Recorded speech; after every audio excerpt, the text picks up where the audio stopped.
এবং মিশকাতুল মাসাবির মধ্যে এই হাদিসখানা বর্ণিত হয়েছে।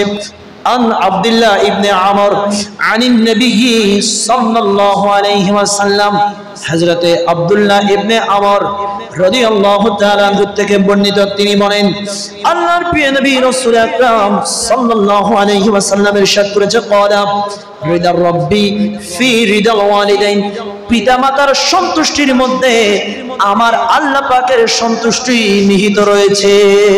সুবহানাল্লাহ।